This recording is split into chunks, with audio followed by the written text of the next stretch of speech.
سیاست کو art of the possible کہتے ہیں، میں تو سیاست کو آرٹ آف دا پریکٹیکل کہتا ہوں۔ بڑے کھیل تماشے ہمارے ہاں تو سیاست میں ہو رہے ہیں۔ آج عمران خان کہہ رہے ہیں کہ جی کبھی وہ اسمبلی میں جانے کا کہتے ہیں، کبھی واپس آنے کا کہتے ہیں۔ یہ بھی بڑی بڑی سٹروکس کھیلتے ہیں، بڑے پلیئر ہیں، پرانے کھلاڑی ہیں، اور ادھر سے بھی اب ماسٹر سٹروک کھیلی جا رہی ہے۔ یہ تو پھر ایسے ہی ہے کہ جب آپ ہر ایک کو ناکام کریں گے تو پھر کبھی نہ کبھی دوسرے بھی آپ کو ناکام کرنے کی کوشش تو کریں گے، اور کچھ نہیں تو ماسٹر سٹروک تو کھیل ہی لیں گے۔ جیسے اب پی ڈی ایم نے ایک ماسٹر سٹروک کھیلی ہے کہ ادھر سے ان کو باقاعدہ شہ دی گئی کہ جی آپ آئیں اسمبلیوں میں پی ٹی آئی کو۔ جب وہ تیار ہوئے کسی کے کہنے پہ یا اپنے ہی ذہن کے اندر ایک یو ٹرن آیا تو انہوں وہاں استعفے پر استعفے قبول کیے جا رہے ہیں، اور میجک فگر جو ہے وہ 35 کی ہے۔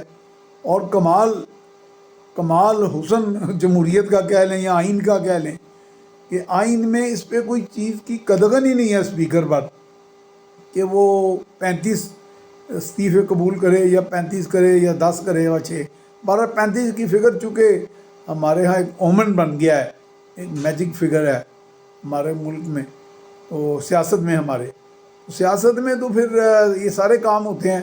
اب ماسٹر سٹروک تو پی ڈی ایم نے بھی کھیلی ہے، تو اس کو سم اپ تو ایسے ہی کیا جا سکتا ہے کہ کدی مامے دیاں کدی چاچے دیاں۔ اگر آپ بھی کسی کو ناکام کرنے کی کوشش کریں گے اور مختلف یو ٹرنز لیں گے اور مختلف چالیں چلیں گے تو پھر کہیں نہ کہیں سے چال وہاں سے بھی چل جائے گی۔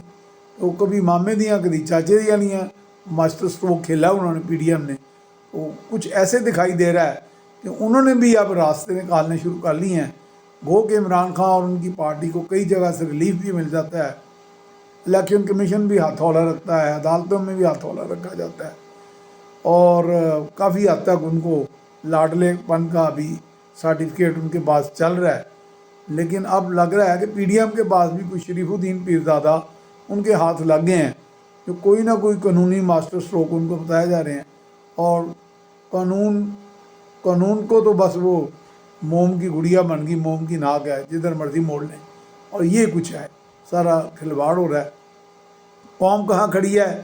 اب معیشت پہ بھی بات ہو رہی تھی، تو معیشت کے بارے میں ایک صاحب بات کرنے لگے کہ جی سب مسائل کا حل، یعنی ظاہر ہے وہ معیشت کی بھی بات کر رہے تھے، اور بہت بڑے قسم کے جانی پہچانی شخصیت تھے کسی ٹی وی پروگرام میں، کہ جی اگر آج جنرل الیکشن ہو جائیں تو سب مسائل ختم ہو جائیں گے۔ تو مجھے جب پوچھا گیا تو میں نے کہا جی ہاں، یہ الیکشن اگر ہو جائیں تو سب فساد ختم ہو جائے گا، اور الیکشن تو نہیں ختم ہوں گے، تو فساد کا خاتمہ اگر ممکن ہے تو کرا لیں۔ میرا تو خیال ہے فساد بڑھے گا۔ تو بات پھر وہی آتی ہے، کبھی مامے دیاں تو کبھی چاچے دیاں۔